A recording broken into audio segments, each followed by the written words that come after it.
بسم اللہ الرحمن الرحیم۔ حضرات محترم، میرے بھائی بہنوں اور بیٹیوں، میں آپ کو روزانہ ایک سبق سنا رہا ہوں۔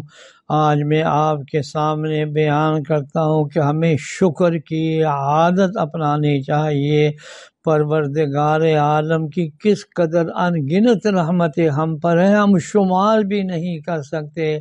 امام غزالی رحمت اللہ علیہ نے فرمایا، اپنے چہرے کی ایک بالش پر نظر ڈالو تو کتنی نعمتیں ہیں۔ زبان اللہ نے دی ہے، اللہ نے آنکھ عطا فرمائی ہے، اللہ تعالیٰ نے کان عطا فرمائے ہیں۔ یہ جو آنکھوں کے اوپر باریک باریک بال اللہ نے عطا فرمائے ہیں، یہ بھی کتنی بڑی نعمت ہے۔ تو شکر کی عبادت اللہ کو بہت پسند ہے۔ سب سے عظیم نعمت جو ہے وہ اللہ تعالیٰ نے قرآن کریم عطا فرمایا ہے، اور اللہ تعالیٰ نے اس کتاب کو سورہ فاتحہ سے شروع فرمایا، اور سورہ فاتحہ کو الحمدللہ کے الفاظ سے شروع کیا۔ پورے قرآن کا خلاصہ سورہ فاتحہ میں ہے، اور سورہ فاتحہ کا پہلا لفظ ہی الحمدللہ ہے۔ آخر کچھ تو بات ہے جو شکر کو اتنی اہمیت سے بیان کیا جا رہا ہے، اور یہ سورت اللہ تعالیٰ کو کتنی پسند ہے کہ اس سورت کو نہ صرف ہر نماز میں بلکہ ہر رکعت میں پڑھنے کا حکم دیا ہے۔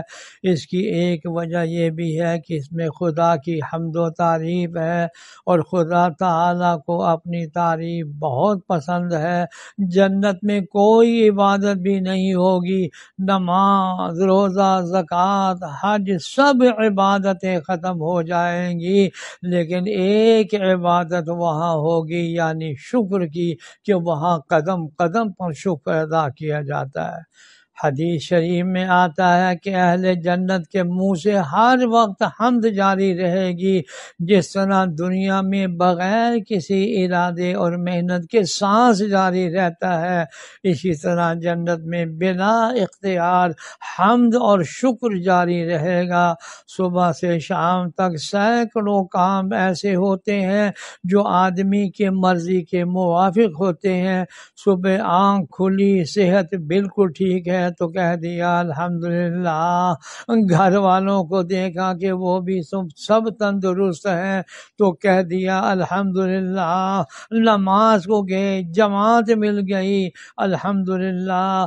ناشتہ وقت پر مل گیا تو کہا الحمدللہ۔ کام پر جانے لگے تو خطرہ ہے کہ کہیں دیر نہ ہو جائے، صحیح وقت پر پہنچ گئے تو کہا الحمدللہ۔ غرض جو کام بھی چھوٹا ہو یا بڑا، طبیعت کے موافق ہو جائے یا کوئی دعا قبول ہو جائے، جس بات سے بھی دل کو لذت و مسرت حاصل ہو، اس پر اللہ کا شکر دل اور زبان سے ادا کرنے کی عادت ڈالیں۔ اس کام میں نہ وقت لگتا ہے، نہ مال خرچ ہوتا ہے۔ اللہ عمل کی توفیق عطا